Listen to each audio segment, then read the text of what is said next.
Vous avez vu l'état du pays? Yann Barthès interpelle Aurore Bergé après le rejet de la motion de censure.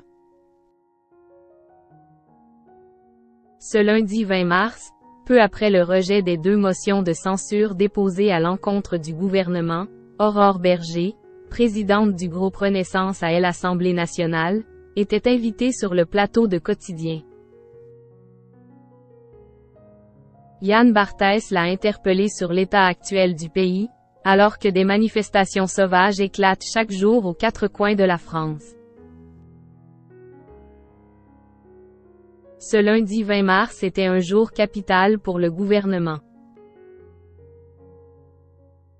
Les élus de l'Assemblée nationale devaient voter, ou non, les 2 motions de censure déposées respectivement par l'IOT et le Rassemblement national. Celle-ci faisait suite à l'utilisation du 49-3 pour imposer la réforme des retraites, sans passer par un vote. La première ministre Elisabeth Borne ayant engagé sa responsabilité, l'enjeu était de taille pour l'exécutif, qui a finalement échappé au pire scénario. À 9 voix près, il y avait 278 votes sur les 287 nécessaires. La motion de censure déposée par le groupe centriste a été rejetée. Bien que sorti vainqueur de ce bras de fer avec l'opposition, le gouvernement est néanmoins fortement fragilisé puisque plus décrié que jamais.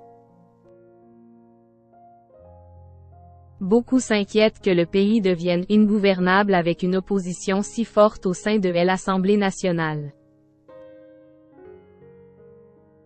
Sans compter sur la contestation sociale qui se fait de plus en plus entendre. Depuis l'utilisation du 49-3, des Français en colère se retrouvent chaque soir, notamment à Paris, pour des manifestations sauvages. Aurore Bergé se félicite du rejet de la motion de censure. Alors que la présidence d'Emmanuel Macron connaît une crise presque sans précédent, Aurore Bergé, députée et présidente du groupe LREM, rebaptisé Renaissance, était invitée ce lundi 20 mars sur le plateau de Quotidien. Malgré la colère des Français, la proche collaboratrice du président s'est félicitée du rejet des motions de censure et de l'adoption de la réforme des retraites, indispensable au pays selon son parti. Yann Barthès lui a alors demandé s'il était possible qu'Emmanuel Macron fasse marche arrière, ce qu'a catégoriquement exclu l'intéressé. « Mais vous avez vu l'état du pays ?» a ensuite lancé le présentateur, avant que la députée de 36 ans ne rétorque. « Mais bien sûr que je vois l'état du pays.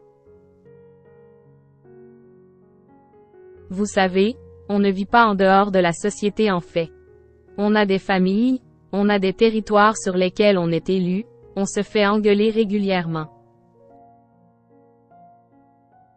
Aurore Bergé reconnaît toutefois que des erreurs ont été commises mais elle prévient. À partir de ce soir, le temps politique autour de la réforme des retraites est terminé.